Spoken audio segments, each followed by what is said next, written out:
বন্ধুরা, আমি আজকে চলে এসেছি নরসিংদী জেলার পলাশ থানার ডাঙ্গা ইউনিয়নের দৃষ্টিনন্দন নামক এক জায়গায়। দৃষ্টিনন্দন নাম যেমন সুন্দর, তার প্রকৃতির সাথে তার নামকরণ যেই অবস্থাতে করা হয়েছে, যেই কারণে করা হয়েছে, আসলে আমরা তা আজকে ভিডিওতে দেখব। খুবই সুন্দর এই দৃষ্টিনন্দনের নজর কাড়া সৌন্দর্য আপনারা দেখবেন আমার ভিডিওতে। আজকে দেখুন, আমার পিছনে সেই লম্বা বিশাল সেই রাস্তা দেখতে পাচ্ছেন। এইখানে আসলে প্রচুর দর্শনার্থী আসে। আপনারা আসলে দেখতে পাচ্ছেন, দেখেন স্কাই ভিউটা, দেখেন স্কাই ভিউটা কতটা সুন্দর। এই যে আমার পিছনে স্কাই ভিউটা দেখেন কতটা সুন্দর। তো দৃষ্টিনন্দনে আসলে প্রচুর দর্শনার্থী এসে থাকে। যে কোনো ঈদ অকেশনে, যে কোনো ফেস্টিভ্যালে, সামনে ঈদের মধ্যে প্রচুর পরিমাণে মানুষ হবে। আর আজকে বিকাল প্রচণ্ড পরিমাণে গরম, যার জন্য মনে হচ্ছে কিছুটা মানুষ কম। তো এখানে প্রচুর দর্শনার্থী এসে, আমরা হয়তো বা অনেকেই জানি দৃষ্টিনন্দন নামের এই জায়গাটা, অনেকেই হয়তো বা চিনি। তো যারা না চিনি, যারা নরসিংদীতে আছি, তারা অবশ্যই দৃষ্টিনন্দনে চলে আসবো দেখার জন্য। দেখুন এক একটা বাইক রাইড কীভাবে রাফলি আসছে। এই যে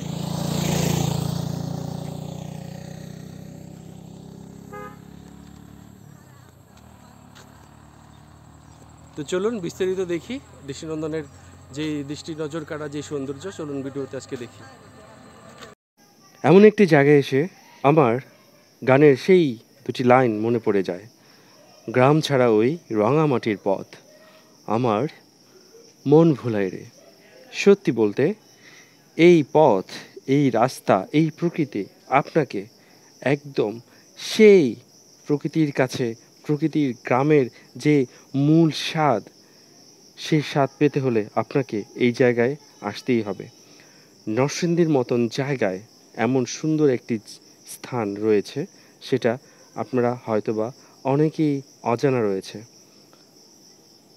এখানে প্রচুর পরিমাণ মানুষ সমাগম হয়ে থাকে।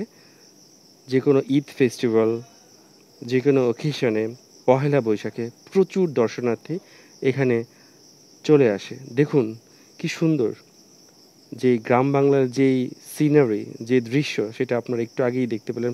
দুপাশে সারি সারি তাল গাছ।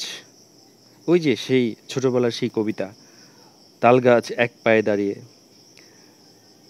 আর দ্বিতীয় লাইনটি আপনারা আমাকে কমেন্ট সেকশনে জানিয়ে দিবেন। তো বন্ধুরা দেখুন প্রকৃতি কতটা সুন্দর তার নিজস্ব মায়ায়।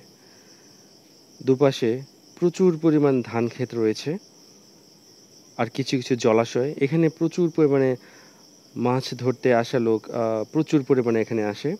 আপনারা এই জায়গাতে আসতে হলে আপনারা নরসিংদী ঘোড়াশাল হয়ে তারপর আপনারা এই দৃষ্টিনন্দন জায়গায় চলে আসতে পারবেন, ঘোড়াশালের ঘোড়া চত্বর হয়ে। এছাড়াও আপনারা নরসিংদী থেকে পাঁচদোনা হয়ে, ডাঙ্গা হয়েও আপনারা এই দৃষ্টিনন্দন নামক জায়গায় চলে আসতে পারবেন।